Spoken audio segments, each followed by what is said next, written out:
Do-hyun Kim stood at the viewing window of the diplomatic shuttle, his heart beating fast as the crystalline spires of Lyra Prime's capital city came into view. The tall buildings sparkled like diamonds under the light of the planet's twin suns. Even after 3 months of space travel and countless briefings, nothing had prepared him for this sight. First time seeing a crystal city, Ambassador Jae-yun Choi asked, coming to stand beside him. Her gray hair was tied neatly in a bun, and her diplomatic uniform looked perfect as always. Yes, Ambassador, Do-hyun replied, straightening his own uniform. I studied all the pictures, but this is different. Wait until you see the Lyrans themselves, she said with a kind smile. Pictures don't capture their glow either. The shuttle landed softly on a platform made of what looked like pure quartz. Do-hyun followed Ambassador Jae-yun and the other diplomats down the ramp. The air smelled sweet, like honey and flowers. He checked his breathing monitor. The atmosphere was safe for humans, just as their research had shown. Then he saw them. The Lyrans. They stood in neat rows, their skin giving off a soft blue light that seemed to pulse gently. Each one was tall and graceful, with features that looked almost human except for their luminescent skin and slightly larger eyes. Their clothes appeared to be made from flowing crystal threads that caught and scattered light in rainbow patterns. Remember your training, Ambassador Jae-yun whispered. Bow from the waist, right hand over heart, left hand at your side. Do-hyun nodded, but before he could respond, the crowd of Lyrans parted. His breath caught in his throat as a figure walked forward. While the other Lyrans glowed blue, she shone with a pearl-white radiance that made her look like starlight given form. Queen Era moved with such grace that she seemed to float across the crystal platform. The queen stopped before their group. Her large, opal-colored eyes studied them with interest. When she smiled, her glow brightened slightly. Welcome to Lyra Prime, she said in perfect English. Her voice had a musical quality, like wind chimes in a gentle breeze. We have waited long for this day. The human delegation bowed as practiced. But as Do-hyun straightened up, he noticed something that his training hadn't covered. There was a small crystal flower falling from one of the floating decorations above them, heading straight for the queen's head. Without thinking, he stepped forward and caught the flower just before it could hit her. The Lyran guards tensed, their glow turning slightly red. Do-hyun froze, suddenly aware that he had broken protocol by moving toward the queen without permission. But Queen Era laughed, a sound like silver bells. Quick reflexes and good instincts, she said, looking at Do-hyun with interest. May I? She held out her hand for the crystal flower. Do-hyun placed it carefully in her palm, trying to keep his hand from shaking. I apologize for moving out of turn, Your Majesty, he said. No apology needed, she replied. What is your name and role? Quick-handed one. Do-hyun Kim, Your Majesty. I'm the cultural exchange specialist for the mission. Ah, then we will be working together often. The queen's glow pulsed briefly brighter. I look forward to learning about Earth culture from someone who shows such instinctive respect for protecting others. Ambassador Jae-yun stepped forward smoothly. Your Majesty, shall we proceed with the welcome ceremony? As they walked toward the Crystal Palace, Do-hyun could still feel the queen's eyes on him occasionally. His friend Ta-won, walking beside him, nudged his arm gently. Nice catch, Ta-won whispered, but maybe try not to give the guards any more scares. Their red glow probably wasn't a good sign. Do-hyun nodded, but he couldn't help smiling. Despite his breach of protocol, he had a feeling this assignment was going to be very interesting indeed. Above them, the twin suns of Lyra Prime painted the crystal city in colors he had never seen before, and ahead of them walked a queen who glowed like a star. Whatever happened next, Earth's first diplomatic mission to Lyra Prime had certainly started in a memorable way. 2 weeks after their arrival, Do-hyun sat in his office in the Earth Embassy, reviewing cultural exchange proposals on his tablet. The walls were made of the same crystal as the rest of the city, but the furniture was from Earth, creating an interesting mix of both worlds. He looked up as Haenul Song, the embassy's xenobiologist, walked in.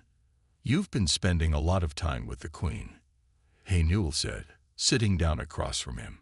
Her lab coat had strange blue stains on it, probably from studying Liren plants. "It's my job," Do-hyun replied. "She's very interested in Korean culture, especially our art and music." "Just be careful," Haenul warned. "Liren customs about spending time with their queen are very strict. One wrong move could cause problems." Before Do-hyun could answer, his computer beeped. A message from Queen Era appeared. "Would you join me in the royal gardens? I would like to continue our discussion about Earth's seasons." Do-hyun smiled and stood up. "Don't worry so much, Haenul. I've memorized all the proper protocols." The royal gardens were unlike anything on Earth. Crystal trees grew alongside normal plants, their branches catching sunlight and creating rainbow patterns on the ground. Queen Era waited by a fountain that sprayed water in perfect spirals. Today her glow was slightly pink, which Do-hyun had learned meant she was excited about something. "Do-hyun," she greeted him with a small bow, which he returned more deeply. "I've been practicing what you taught me." She held up a piece of paper with Korean characters written on it. "Your handwriting is very good, Your Majesty," he said, genuinely impressed. The Queen had asked him to teach her Hangul, the Korean alphabet, after seeing him write in his journal. "Please, when we are alone, call me Era," she said. "All these formal titles make cultural exchange more difficult." Her glow flickered slightly, showing nervousness. "I hope that's not too forward." "Not at all, Era," Do-hyun said, though his heart beat faster at using her name. "Would you like to learn more about Korean customs today?" They walked through the gardens as Do-hyun told her about Seollal, the Korean New Year, and other holidays. Era asked many questions, especially about family traditions. She seemed sad when he mentioned celebrating with parents and siblings. "Being queen can be lonely," she admitted, stopping by a crystal tree. "My parents passed away 3 years ago, and I have no siblings. Sometimes I miss having people who see me as more than just their queen." Do-hyun wanted to comfort her but remembered Haenul's warning about Liren customs. Instead, he pointed to the tree.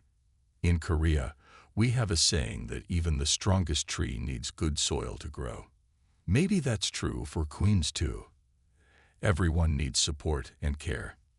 Era's glow brightened. "Your people are very wise, Do-hyun. Tell me more about your family." As they talked, Do-hyun showed her pictures on his tablet of his parents' small restaurant in Seoul, his sister's art studio, and his childhood home. Era touched the screen gently, her fingers leaving trails of light. "Your world seems so warm," she said. "So full of life and color, even without our crystals and light." "Lyra Prime has its own kind of warmth," Do-hyun replied. "The way your people glow, how the buildings catch the sunlight. It's like living inside a rainbow." Era laughed at his description, her glow turning golden with joy. "You see beauty in things we take for granted. That's why." She paused, then continued more formally. "That's why you're perfect for this cultural exchange position." They spent the rest of the afternoon talking about music, with Do-hyun playing Korean songs on his tablet, while Era showed him how Lyrens created music by touching crystal formations that rang like bells. When the twin suns began to set, painting the crystal city in deep purples and reds, they reluctantly said goodbye. Walking back to the Earth Embassy, Do-hyun felt lighter than usual, despite the slightly stronger gravity of Lyra Prime. He was so lost in thought that he almost bumped into Taiwan. "Someone looks happy," Taiwan said with a knowing smile. "Good cultural exchange session." "Just doing my job," Do-hyun replied, but he couldn't stop smiling. The memory of Era's golden glow when she laughed stayed with him all the way back to his quarters. The Festival of Lights was Lyra Prime's biggest celebration of the year. Do-hyun stood in the embassy greenhouse, checking on his special project one last time. For the past month, He had been carefully growing a hybrid flower, combining earth roses with Lyran crystal blooms. The result was beautiful, a flower that looked like a rose made of living crystal, giving off a soft blue glow like the Lyrans themselves. "Are you sure about this?" Haynul asked, scanning the flower with her instruments. "Growing hybrid plants without proper approval could get you in trouble." Ambassador Jai-Yun approved it. Du-Hyun said, "Earth needs to contribute something special to the festival. What could be better than a flower that represents both worlds?" The streets outside were already filling with light. Lyrans were setting up crystal displays that turned the entire city into a light show. Du-Hyun carefully put his flower in a special container and headed to the main square where the celebrations would begin. The square was packed with Lyrans, all glowing brighter than usual with excitement. The human delegation stood on a platform near the Queen's stage. Tai-Won waved Du-Hyun over. "Nice flower," Tai-Won said. "Though I'm surprised they let you bring a hybrid plant to such an important event." "It's perfectly safe," Du-Hyun replied. Haynul checked it herself. Queen Era appeared on the main stage, and Du-Hyun's breath caught in his throat. She wore a dress that seemed to be made of pure light, and her usual pearl-white glow had rainbow edges. The crowd fell silent as she began the traditional festival speech. "Light connects all living things," she said, her voice carrying across the square. "Today, we celebrate not just our own light, but the new lights that friendship with Earth has brought to our world." That was Du-Hyun's cue. He walked forward with his flower, following the protocol he had practiced many times. But as he climbed the steps to the stage, something felt different. The Lyrans were watching him with unusual intensity, and even the guards seemed more alert. "Your Majesty," he said, bowing deeply, "on behalf of Earth, I present this humble gift. A flower born of both our worlds, showing that beauty can grow from understanding between different peoples." He held out the flower. In the festival lights, it glowed more brightly than ever, its petals casting tiny rainbows. Queen Era's eyes widened as she saw it, and her glow shifted to a color Du-Hyun had never seen before, a deep, rich purple with gold edges. The crowd gasped. Du-Hyun froze, wondering if he had done something wrong. But then Queen Era smiled, and her glow became even brighter. "You have grown this yourself?" she asked, her voice soft but clear in the sudden silence.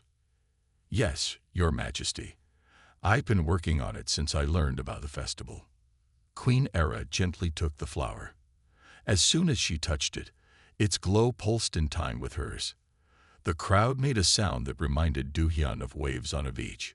"Then with joy in my heart, I accept," she said. The square erupted in lights and sounds. Every Lyran was glowing as brightly as possible, creating a display more spectacular than any Du-Hyun had seen before. But he was confused. Accept what? He had only offered a flower. He looked down at Ambassador Jai-Yun for guidance, but she had her head in her hands.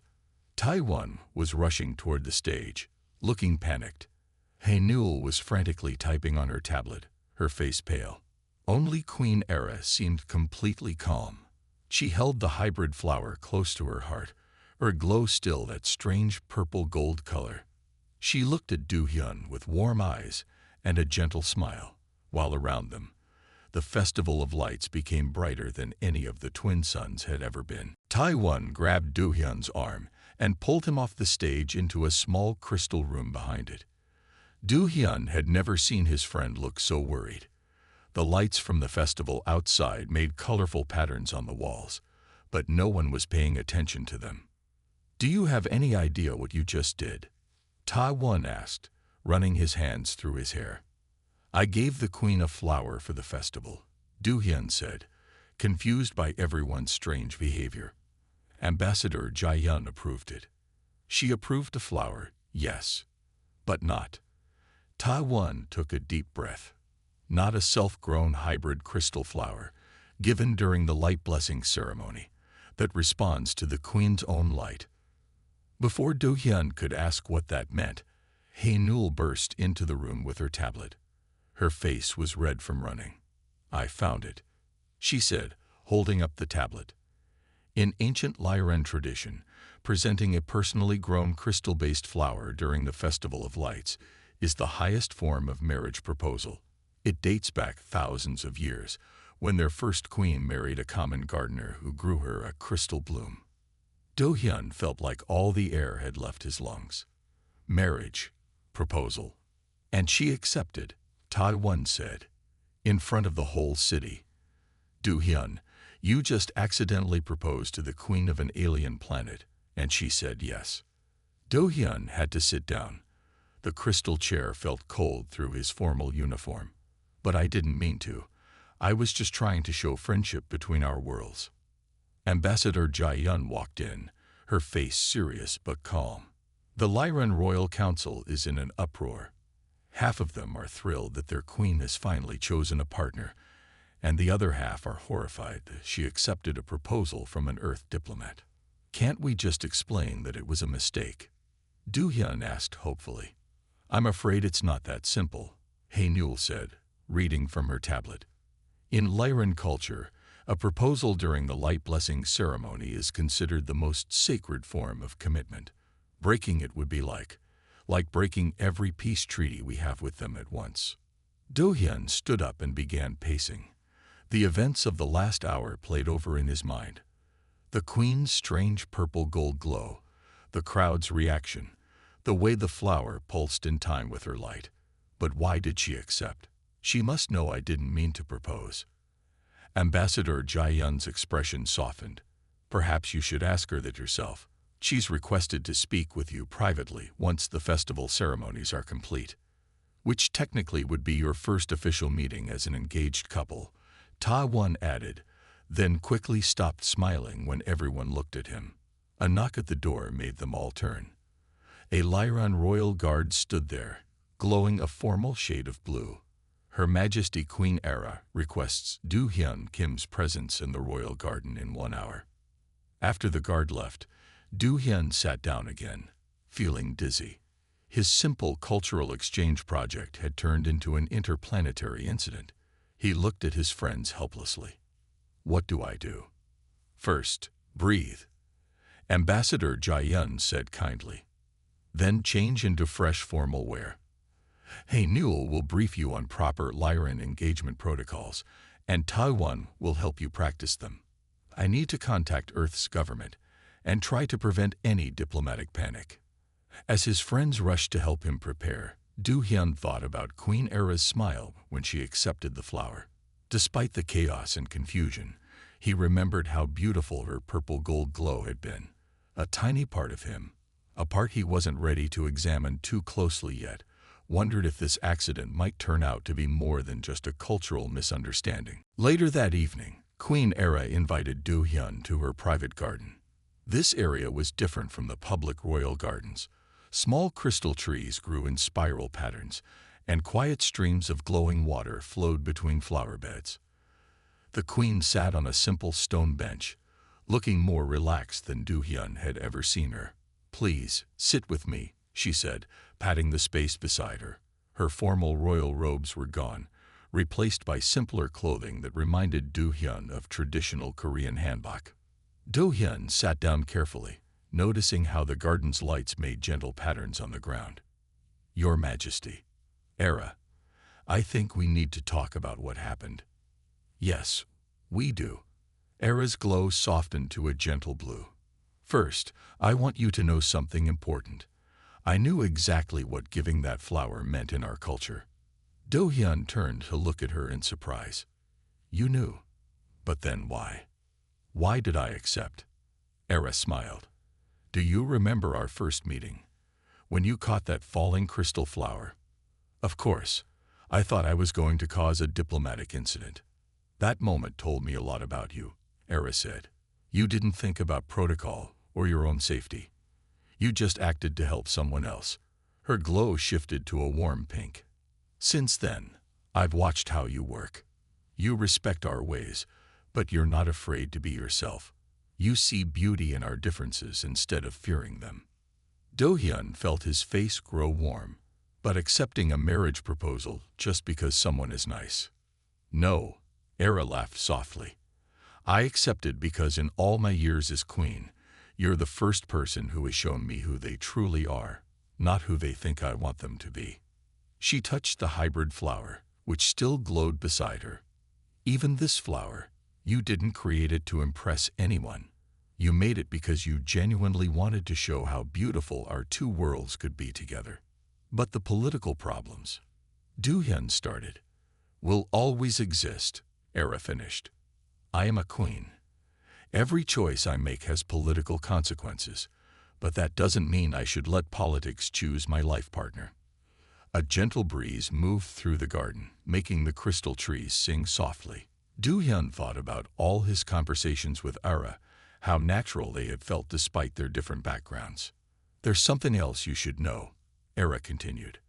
That shade of purple gold you saw when I accepted your flower. In our culture, it's the color of deep joy mixed with love. It's very rare and impossible to fake. My heart chose before my head could object. Do-hyun felt his own heart beat faster. So when you accepted, I knew you didn't mean to propose, Era said gently. But sometimes the best things in life come from beautiful accidents. I accepted because my heart told me it was right, even if my head knew it would cause chaos. She reached out and took his hand. Her touch was warm, and her glow brightened. I don't expect an answer tonight. Being my consort would mean big changes in your life. You should think carefully about it. Do-hyun looked at their joined hands, hers glowing softly, his ordinary human skin somehow not looking out of place next to her light. What if I don't need to think about it? He asked quietly. Era's glow shifted to that beautiful purple gold again, lighting up the entire garden. Above them, the twin suns were setting, painting the crystal city in colors that seemed to celebrate with them. Do-hyun sat in his quarters, looking at his computer screen where his family's faces smiled back at him. He had just finished telling them everything that had happened. His mother wiped happy tears from her eyes while his father looked proud. His sister was grinning widely. So you accidentally proposed to an alien queen, his sister said, and she turns out to be perfect for you. Only you, big brother. But it's not that simple, Do-hyun replied.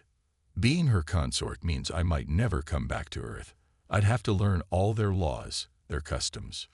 Do-hyun, his mother said gently, when you were little, you used to sit in our restaurant and talk to every customer, no matter where they came from. You always wanted to learn their stories, their languages. Your father and I knew you would never be happy staying in one place. And now you found someone who shares your love of learning about other cultures, his father added. Who cares if she glows and lives on another planet? The important thing is how you feel about each other. A knock on his door interrupted their conversation. Tai-1 came in, carrying a large stack of papers. Sorry to interrupt, but you need to see these. I'll call you back later, Do-hyun told his family.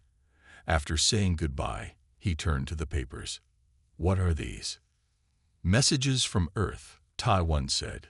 Regular people, not politicians, have been sending them since news of your engagement got out.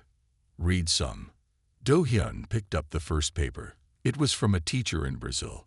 Your story gives my students hope that different peoples can come together. Another was from a couple in Kenya. We are from different tribes that used to fight. Your love story shows that old barriers can be broken. More messages spoke about hope, about breaking down walls between different cultures, about love being stronger than fear of differences. Do-hyun felt his eyes grow wet as he read them. And it's not just Earth, Tai-1 continued. He showed Do-hyun his tablet. Young Lyrans are sharing their own light patterns to support you and Queen Era. They're calling it the Love Light Movement. Even some of the conservative council members are changing their minds. Do-hyun walked to his window. The crystal city sparkled in the evening light, no longer strange to him, but beautiful and familiar. He thought about Era's words in the garden, about her purple gold glow that meant love, about all their talks and shared laughs. What does your heart tell you? Tai-1 asked quietly. That this isn't really a choice anymore, Do-hyun replied. It's like when you see a beautiful sunset. You don't choose to find it beautiful. It just is. Hanul burst into the room, out of breath. The Conservative Council. They're calling for a public meeting. They want to hear your answer. Do-hyun stood up straighter. Good. It's time they heard it. He picked up the hybrid flower, which had been brought to his room for safekeeping. It still glowed steadily, like a small star in his hands. Are you sure about this? Hanul asked. Once you officially accept, there's no going back. Do-hyun smiled, feeling more certain than he had ever been.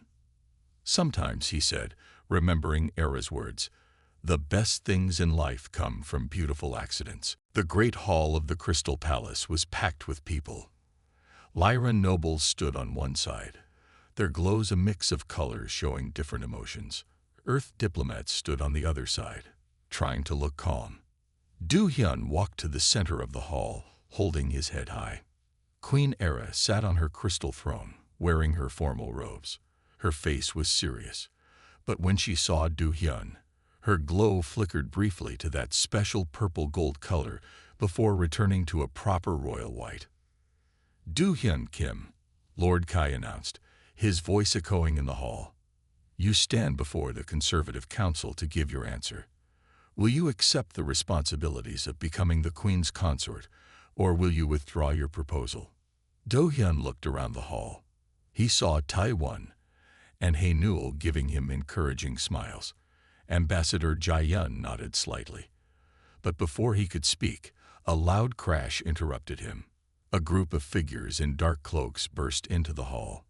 They carried strange devices that shot beams of black light, something Do-hyun had never seen before. The beams seemed to dim the Lyran's natural glow wherever they hit. The queen must not marry an outsider. One of the attackers shouted. They aimed their weapons at Queen Era. Do-hyun didn't think. He ran forward, jumping between Era and the black light beams. But Lord Kai was faster.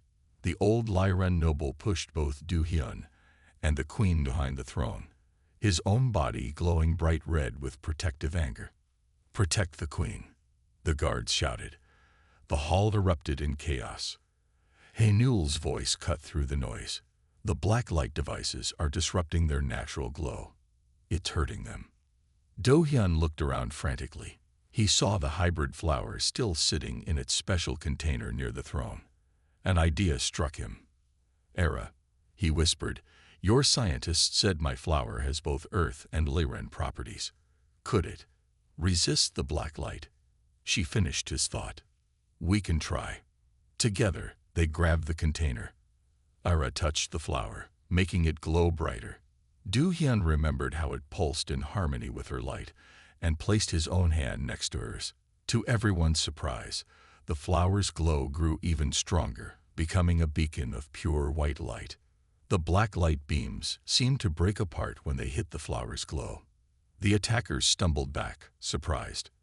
Royal guards quickly moved in to capture them. Impossible, one attacker said as guards took away his weapon. How can an earth creature control our light? He doesn't control it, Lord Kai said, standing up straight despite being hit by the black light. His glow was weak but steady. He works in harmony with it, just as the ancient stories say our first queen and her chosen consort did. The hall fell silent. Do-hyun still stood protectively near Ara, their hands together on the glowing flower. Lord Kai walked to them, then did something that shocked everyone. He bowed deeply. The light chooses truly, he said, his glow changing from red to a respectful blue. I was wrong to doubt its choice. He turned to the crowd. The human protected our queen without hesitation. He found a way to use both Earth and Lyran science to save us. If that is not worthy of being consort, what is? Other council members began to bow as well. The hall filled with blue light as the Lyrans showed their respect. Even the Earth diplomats were smiling and clapping. I believe, Queen Era said, her voice carrying through the hall. You were about to give us your answer, Do-hyun. Do-hyun looked at her, then at the flower. They still held together. Its glow pulsed steadily, like a heartbeat combining both their worlds. My answer is yes, he said clearly. Not because of politics or tradition, but because when I'm with you, both our worlds seem brighter. Era's glow burst into that beautiful purple-gold color, filling the hall with its light. The crowd cheered as she took his hand properly. Even the captured attackers seemed moved by the sight. Lord Kai stepped forward again. "Then let it be known," he announced, "that the Conservative Council fully supports this union. May it bring light to both our peoples for generations to come." The day of the wedding arrived with both sons of Lyra Prime shining brightly in a purple sky. The Crystal City had been decorated with a mix of Earth and Lyran traditions. Korean paper lanterns hung beside glowing crystal flowers, creating beautiful patterns of light and shadow. In his preparation room, Do-hyun's mother helped him put on a traditional Korean hanbok, modified with crystal threads that caught the light. His father straightened the ceremonial belt, while his sister filmed everything on her phone. "I still can't believe my son is marrying a queen," his mother said, happy tears making her eyes shine. "An alien queen who glows like starlight." "Speaking of glowing," Taiwan said, walking in with a small box, "wait until you see what Hey Newell made for you." Inside the box was a small crystal pin. When Do-hyun touched it, it gave off a soft blue glow, almost like a Lyran's natural light. Newell appeared in the doorway, looking proud. "It's not as bright as their glow," she explained, "but I used the same science from your hybrid flower to create it. Now you can shine a little too on your wedding day." In another part of the palace, Queen Era prepared in her own way. Her wedding dress was a marvel of both worlds.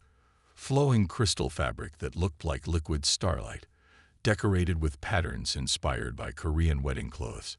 The hybrid flower that had started everything was pinned above her heart, still glowing in time with her light. The ceremony took place in the Great Crystal Garden. Hundreds of guests from both Earth and Lyra Prime watched as Do-hyun walked down an aisle lined with glowing flowers.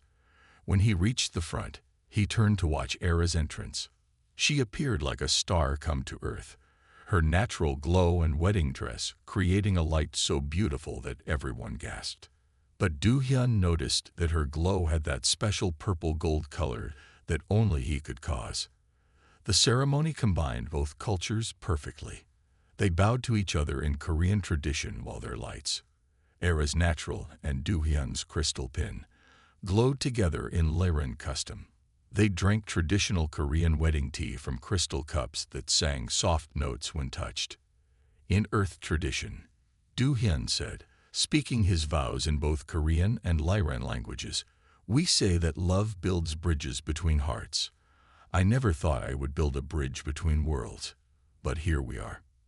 "In Lyran tradition," Era replied, her voice musical, "we say that true love glows brighter than any star. You taught me that love's light shines even in those who don't glow naturally." Lord Kai, now their strongest supporter, led the final ritual. Do-hyun and Era placed their hands on their hybrid flower together. The flower's glow spread until it made a bridge of light between them. "Two worlds, two hearts, one light," Lord Kai announced. "What the light has chosen, let no one doubt."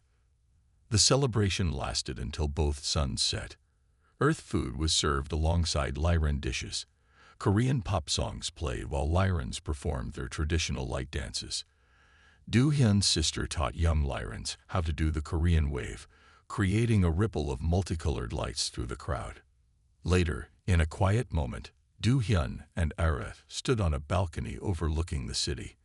Their people celebrated below Earth and Lyran children playing games together, diplomats chatting with noble families, scientists from both worlds sharing ideas.